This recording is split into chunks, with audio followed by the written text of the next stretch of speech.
beautiful soul! Welcome back to my channel. This is Meicha. I'm here from Japan, kabayan sa Sagittarius. This reading is for you. Tingnan natin na yung August 10 to 16, 2025. Maraming salamat muna sa mga subscriber, new subscriber, cross-watcher, at sa mga bagong pasok dyan. Welcome na welcome kayo sa bahay ni Ate Aimee. Salamat din sa naktaba ng puso ninyong mga comments at sa mga nagpa-personal reading. Marami pong salamat. Kung gusto nyo na energy nyo lang talaga ang gusto yung makuha natin, all the detail is in description below. Paki-check na lang sa baba ng video. Diyan na reading tayo, kunin mo lang sa'yo at itapon ang hindi naman sa'yo. Maaring vice versa, energy mo, energy ng person mo, energy ng malapit sa puso mo, nangyayari or mangyayari pa lang. Use your own intuition, lawakan nyo ang inyong isipan, energy reading tayo, ano man ang gender mo, ano man ang edad mo. If it's your energy, it's good. Kung hindi naman, baka sa next time makuha ko energy mo. Huwag nyo ipilit, kayo pa rin ang makapagpapabago ng inyong buhay. Meron tayong Pisces, Virgo, Libra, Sagittarius, and Aries. There's a new beginning happen sa buhay mo, no? Sagittarius, nagkakaroon ng movement.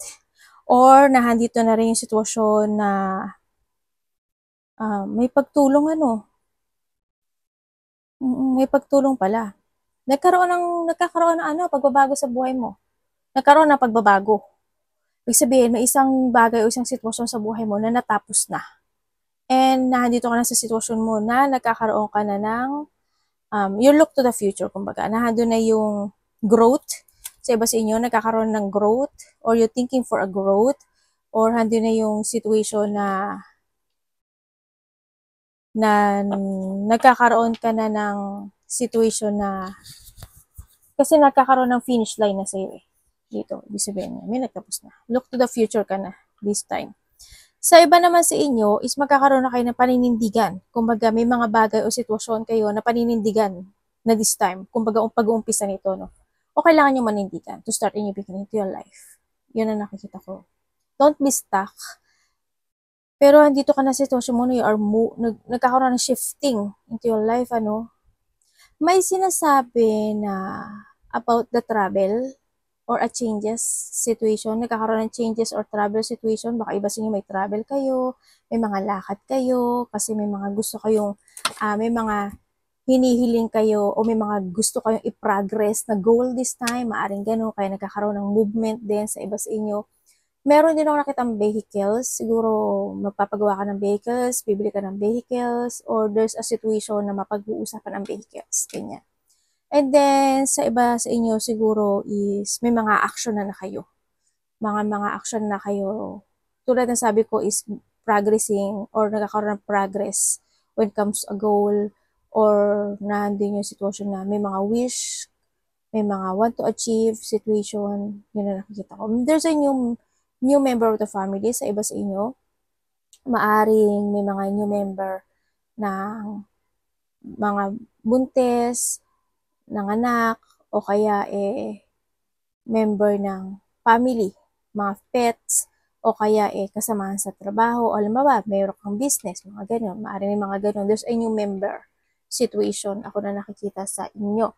And then, merong ako nakikita na distance, maaring didistansya ka sa isang bagay, sa isang sitwasyon mo sa buhay mo. Mayroon kang isang bagay, isang sitwasyon na didistansya ka na at mag-uumpisa ka na ng bagong simula sa buhay mo, maaari sa iba sa inyo. May pagbabago ng journey sa iyo, no? Yung iba sa inyo. Yun ang nakita ko. Sa iba sa inyo, meron kayong, you feel inspired this time. Kanya, parang nagsisimula ka na muling ma-inspired, na dito rin maaaring nagsisimula ka na may mga gusto ko nang gawin, umpisahan, mga ganang sitwasyon sa iba sa inyo. Meron tayong man, maaaring si man kasi maaaring ito yung karelasyon mo, or maybe this a person na gusto mong na pinapangarap mo, ganun. Na gusto mo, halimbawa either siya is tapos na, or gusto mo pa, or sa iba sa inyo gusto mong mag-umpisang muli sa kanya. May mga ganun sitwasyon. Ako nakikita sa inyo. Sa iba sa inyo, may mga makikilala kayong bago. Tingnan natin ang energy mo. Ano yung isang? Awad na yan, so kuha. Ano ko nandito sa gilid. Energy ni Sagittarius. Baka iba sa inyo maglalaya kayo sa barko, bangka, tubig. Anak ko. Haba ng buntot ha. Anak ka haba ng buntot mo. Sipugan na ga. Sipo na gayo.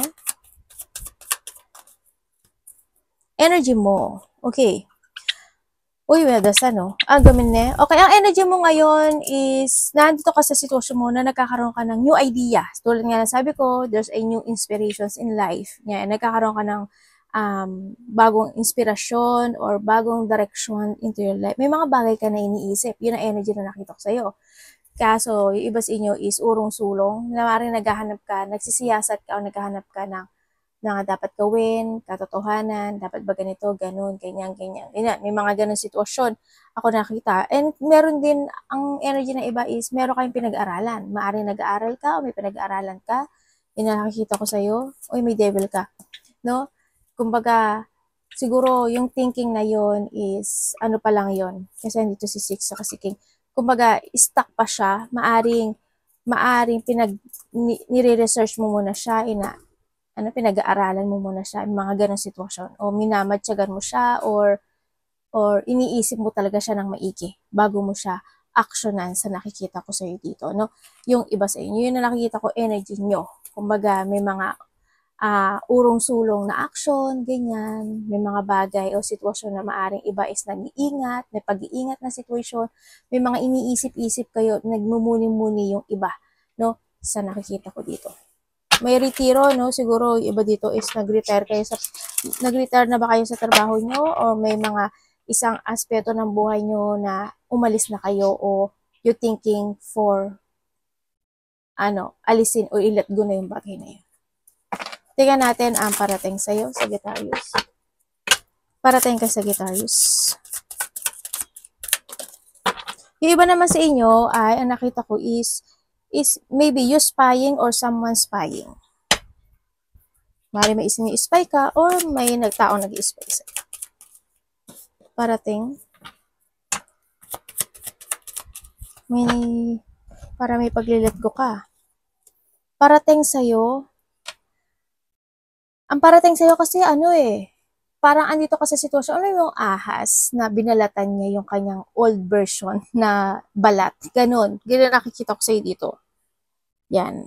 Maring nahandun ka na sa sitwasyon mo, no? Parang you change to a new version of you, or binalatan mo yung luma mong balat, parang ganun sa iba sa inyo. Andito ka na, you're getting away with something, or nagkakaroon ka na ng pag-escape o mag-escape ka na sa mga bagay na hindi na sa'yo nag-work sa tingin mo. O you need. Sa iba sa inyo is tataha kayo ng maaring new path, ganyan. Sa iba sa inyo, may mga ilelet ko kayo, may mga, tulad na sabi ko, i-withdraw something. Sa iba sa inyo, parating kasi is disappointment sa iba. May disappointment ako nakikita. May sadness, ganyan. Ang nakita ko sa iyo dito, yung dating ikaw na itinatago mo yung nararamdaman mo, ngayon hindi mo na kaya. Hindi mo na kayang itago yung nararamdaman mo ngayon. Parang you show your feelings this time. Yun na nakikita ko sa iyo dito. Kapag malungkot ka, isushow mo. Pag masaya ka, isushow mo.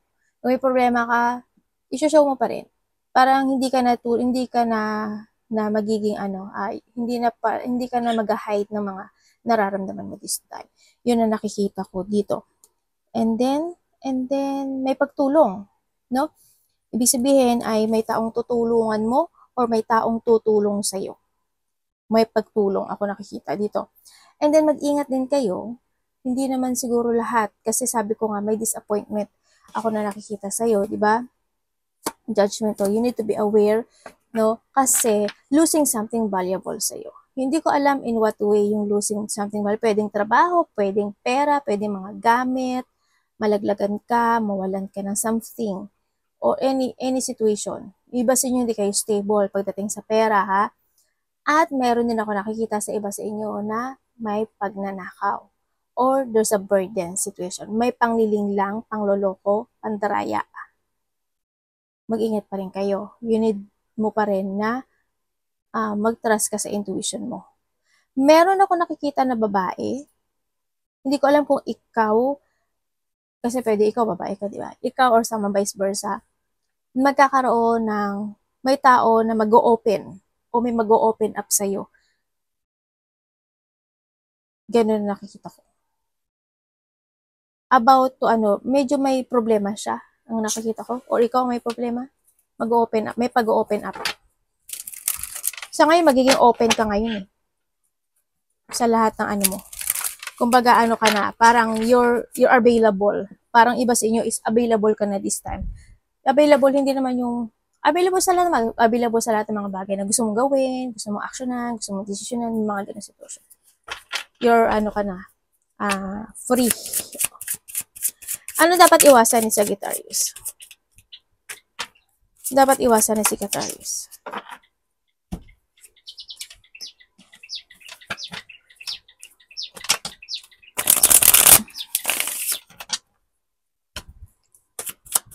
Okay. Okay. I see. Okay, dapat mong iwasan. Ang sinasabi dito, iwasan mo daw yung hindi ka mag-isip in advance. No? Yan, iwasan mo yung hindi ka ay, puro pera to Kaso, puro pera nga, kaso, stuck to, hindi siya nag-growth, yung pera mo. Puro isip ka lang ng isip. Kumbaga nagkakaroon ka ng idea how to grow your money. You need to pursue yun, Okay, sa nakita ko sa ito, iwasan mo daw yung iwasan mo yung, anak, dami Suriwa dami da. Suriwa akang. Iwasan mo na hindi ka mag-isip in advance. Always think in advance. No, save money. Iwasan mo hindi ka makapag-save ng money.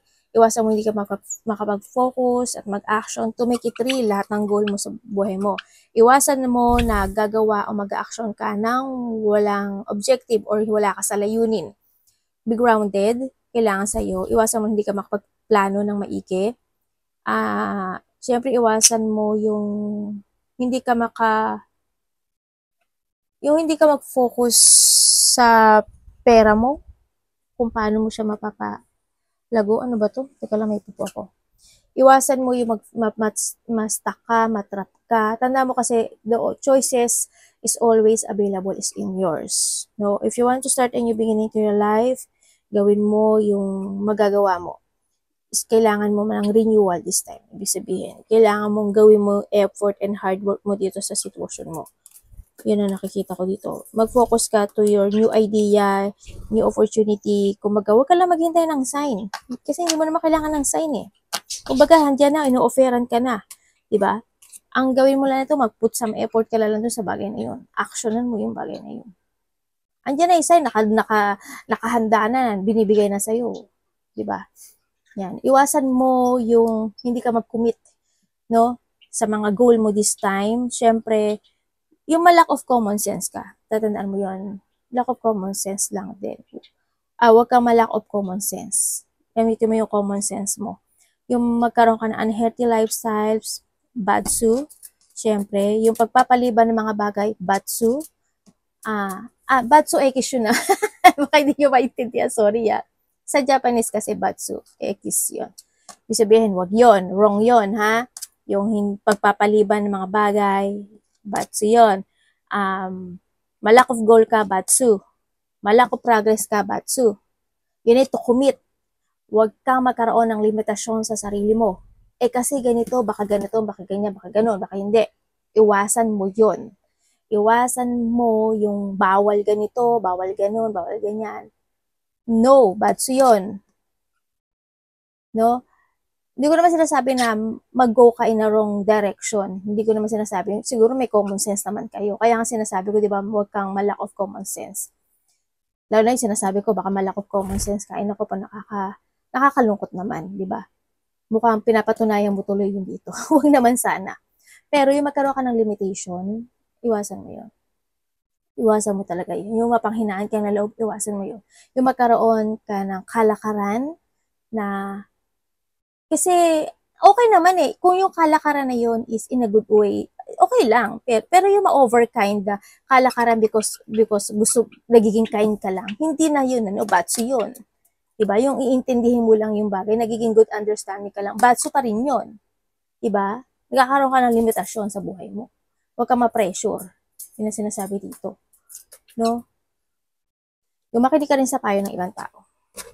Tingnan natin ang love. Kamusta po ang love ni Sagittarius? Love sa lahat, kapatid, anak, magulang, karelasyon, kaibigan. Kamusta ang love ni Sagittarius this week? Pamilya, pwede din. Kasama sa trabaho.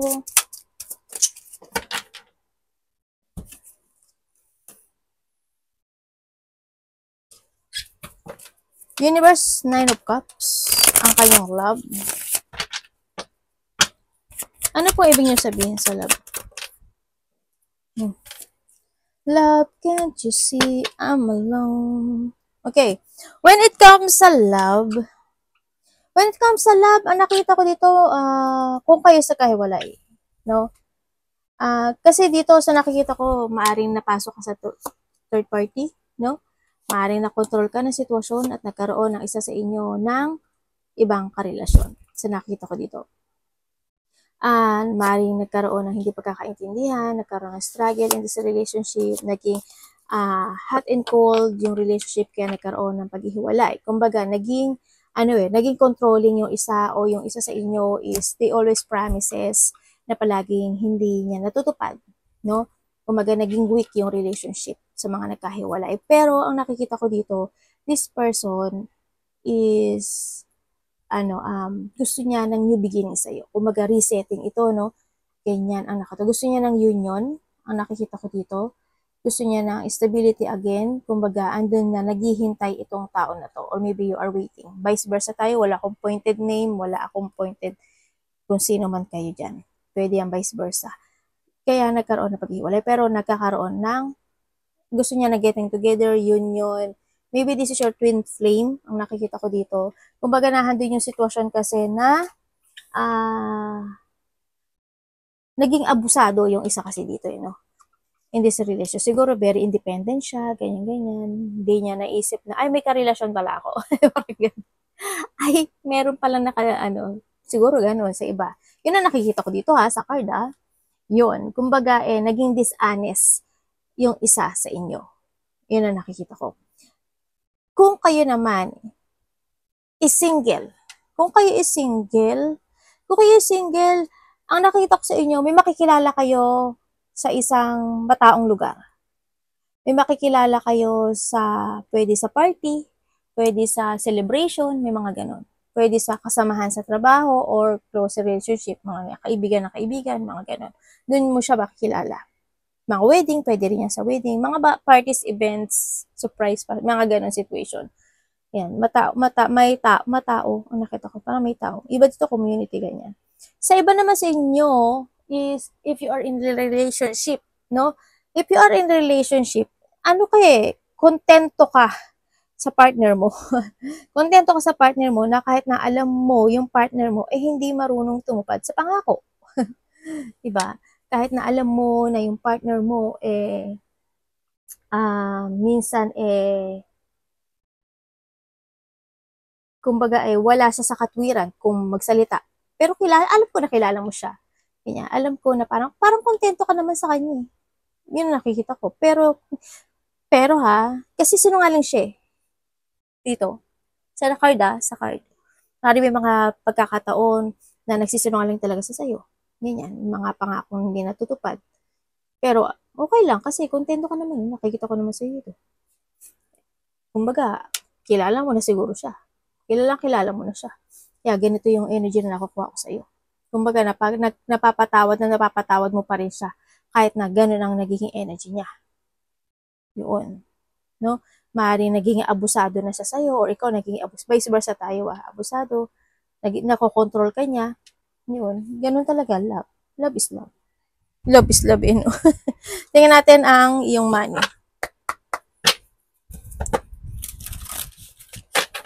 Kamusta money ni Sagittarius? this week. Ang dumi niya, anak. Ay, buntot mo, ah. Ang dati, siya nga na yun. Mami, wahatalay tilo ka ba? Doon, anak. Doon. Ayan, nagpupuput na. Oh. Hindi pa tapaw si Mami. Pera ni, Sagittarius.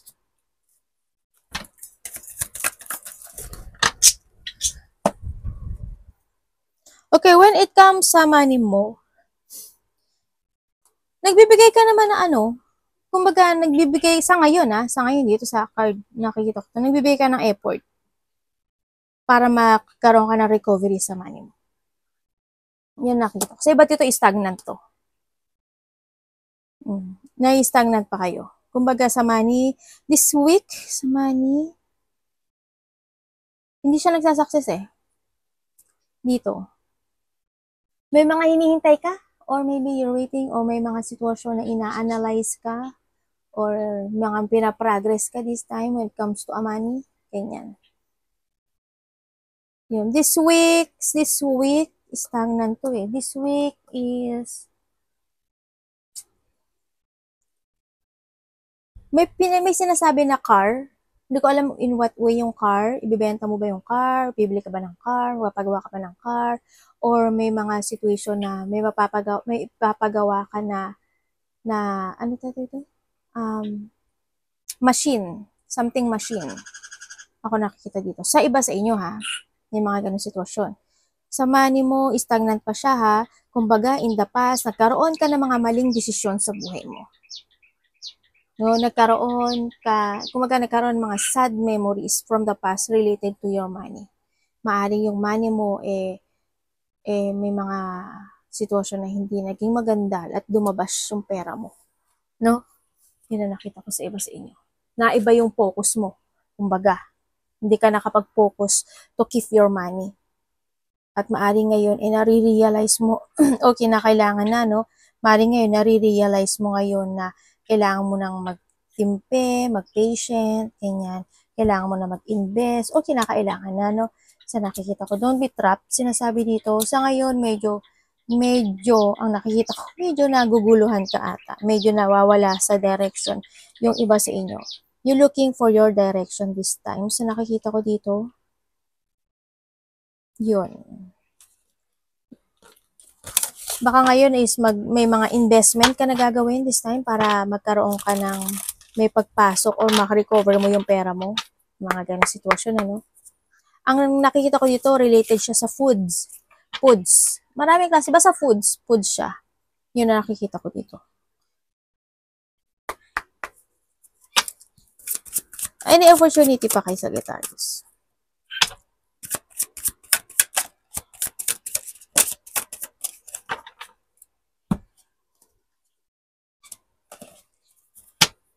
Saan ko to nakita? Nakita ko na to.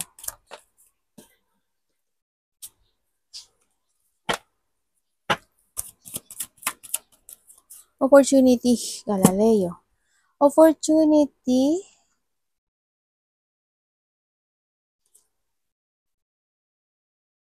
Opportunity mo ngayon, may mga tensyon na hindi pa tapos. May mga tensyon na hindi mo natatama. O hindi mo maitatama. Iwasan mo na lang to ha. Medyo lack of common sense ka ngayon. Sa nakita ko, medyo unhealthy lifestyle to, no? Medyo hindi ka ata, nagiging irresponsible ka, ha? Ang nakita ko dito. Or magiging irresponsible ka this time. Sa lahat ng aspeto ng buhay mo. Pwede sa pera, pwede sa plano mo, ganyan. Kumbaga, hindi ka makakapag-focus sa iba, hindi ka makapag-action to make it real, o magkakaroon ng clear goal. Parang may mga bagay o may mga goal ka na you want clarity. Yan na nakikita ko sa'yo dito. And then also, medyo lack of progress ka eh. Yan na nakita ko. Ingat na lang when it comes sa bad news. Kasi may nakita kong bad news in early matter. Yes, there's a bad news. Meron din akong nakikita na may mga bagay ka na aaksyonan na ipagpapaliban mo muna. Yun na nakikita ko sa'yo. Huwag naman sana. No? Basta hindi ka nag-a-advance thinking sa lahat ng opportunity mo. This time, nawawala ka sa plano mo, walang objective, and then, hindi ka nakakapag-focus ng solid, hindi mo nabibigyan ng focusing yung goal mo this time. Sana wag mo sana wag mong i-blockage, wag ka mag-blockage, wag mo ipagpaliban. Wag ka maging irresponsible. Sa iba sa inyo, makakaramdam ka ng katamaran. Yan, makakaramdam ka ng katamaran, may mga hihintayin ka na bagay-bagay, may pagpapaliban mo pa siya, malalack of goal ka,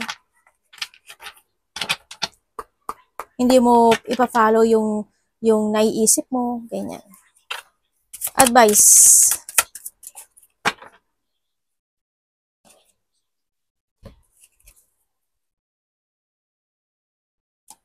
Advice po, universe. May pagyanig,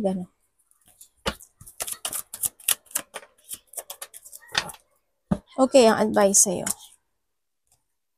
Okay, when it comes to an advice, start a new beginning sa buhay mo, Sagittarius. Magkaroon ka ng mga bagong strategy sa buhay mo. May mga bagay na need to abandon or kailangan mo na abandonahin. O sabi ko sulat, di ba kanina, na i-withdraw to start a new beginning into your life. Nandito ka kasi ngayon sa buhay mo na you're starting a beginning or you start from the basic. Okay na kailangan mo na mag-start from a basic, no? Sa nakita ko ito. Sinasabi rin dito na kung kailangan ng suporta na galing sa pamilya mo o ng ibang tao, karelasyon, why not humingi ka? And then also, you need to be patient. Try to analyze, try mo na i-progress yung mga bagay-bagay o sitwasyon mo sa buhay mo sa nakita ko dito. And then, ang sinasabi rin na kailangan mo ng tamang direksyon. Oo, yes, in the past, nagkaroon ng mga deep wound, deep unhappiness, nagkaroon ng mga sadness situation, nagkaroon ng mga pain, may mga pinagsisihan, may mga deep wound happen situation, no, in the past. And this is a time to start a new beginning into your life. This is a time na kailangan mo focus to a new direction. So, there's a new horizon coming kasi sa'yo. Mag-focus ka doon. And then, syempre, hard work. Kailangan mo ng hard work. Kailangan mo magplanong maigi. This is a time to invest. This is a time na may mga dapat kang alamin or need mo ng knowledge para makapag-force ka sa mga gusto mong mangyari into your life, lalo na pagdating sa goal. This is a time to invest yourself to a new investments. May sinasabing investment or baka may mga investment ka na gagawin, ay focus mo yung sarili mo doon. No, kasi yun yung makakatulong. Kasi dito si 10, diba? Ibig sabihin, magiging okay yung takbo ng buhay mo. Yun nga lang sa ngayon kasi nagiging mabagal.